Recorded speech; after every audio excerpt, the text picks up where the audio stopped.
It's November 2025. Winter's crashing the party like that uninvited uncle who shows up with a flask and a story he can't legally tell. Temperatures across Maryland are dipping into the 30s. Your thermostat's shivering, your coffee freezes up mid-sip, and your dog is looking at you like, bruh, fire up the furnace. At the moment that your body temperature drops, your electric bill blows up like a Democrat's campaign promise. Ain't that peculiar? Grab your Snuggie and a stiff drink because today we're diving into Maryland's energy apocalypse. Right now, the average electric rate is over 18 cents per kilowatt hour, up from 13 cents earlier this year. For a four-bedroom Baltimore home, folks are racking up monthly electric bills around $360.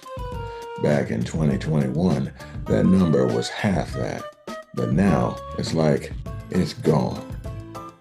Gas delivery rates are also rising, so if you use a gas furnace, you're staring down a $3,750 bill per year in total household energy costs. Inflation is lurking behind the curtains like a Scooby-Doo villain, and over 156,000 Marylanders begged for energy assistance in just the first half of 2025. That's not a utility bill, that's a hostage situation. So, what are your uniparty Democrat overlords doing about it? Well, Governor Wes Moore and Congresswoman Sarah Elfreth, that's Wacky Wes and Silly Sarah, the dynamic duo sprinting towards their Green New Deal fantasy, they're hitting the gas on the fossil fuel funeral. Since 2022, Maryland has shuttered 8 coal and natural gas power plants, with more on the chopping block. We're losing power faster than a politician loses ethics. But Governor Moore, he blames market dynamics, PJM capacity auctions, data centers sucking electricity like vampires at a blood bank. He's even threatened to sue PJM for blocking new plant construction. Sure, Wes, I'm threatening to sue gravity for making my belly grow. Oh, yeah. And Silly Sarah, bless her heart, the poor thing has never cast a vote against the Democrat majority. Public records don't lie. She's lockstep on funding, appropriations, and anything painted blue. She will vote blue even if it turns you blue from frostbite. Meanwhile, Wes Moore is pushing a 100% clean energy goal by 2035. A non-binding promise means that he gets credit now while you get the bill later. Offshore wind, solar, electrification of everything that moves, all ramped up with executive orders and budget magic. Democrats say it's all market forces. Republicans call it bad math and worse policy. And there's PJM, Pennsylvania, New Jersey, and Maryland. They're having a big meeting. Maybe they'll fix these rates. Maybe they'll just pat each other on the back while your wallet weeps and dies a slow death. Listen, folks, the wind doesn't blow 24/7, and the sun doesn't work at night. Whoever told you Maryland could run on wind and solar alone is dumber than a bag of hammers. That green fantasy is leaving Maryland po-broke and lonely, freezing in the dark, and nothing left but a participation trophy and a wind chime for company. But Bernie isn't just here to complain. I've spent years finding fixes, not faults. Picture this, the United States Navy. You know, the fellows with the really big boats?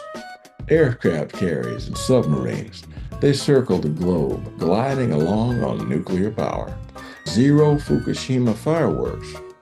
The submarine fleet is flawless as well. No meltdowns, no drama, no glow-in-the-dark sailors. These engineers, they're the best in the world. Cleaner track record than a whistleblower's conscience.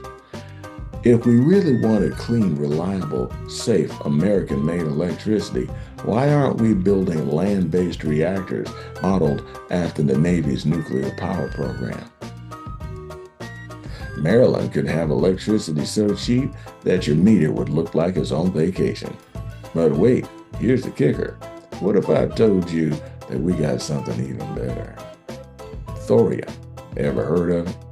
A meltdown-proof, low-waste, ultra-safe nuclear fuel that we developed decades ago. Cheap, abundant, and American. China just fired up its first thorium plant. Plans to blanket its grid with them. India's right behind them. Norway's right behind them. And France is right behind them. And us?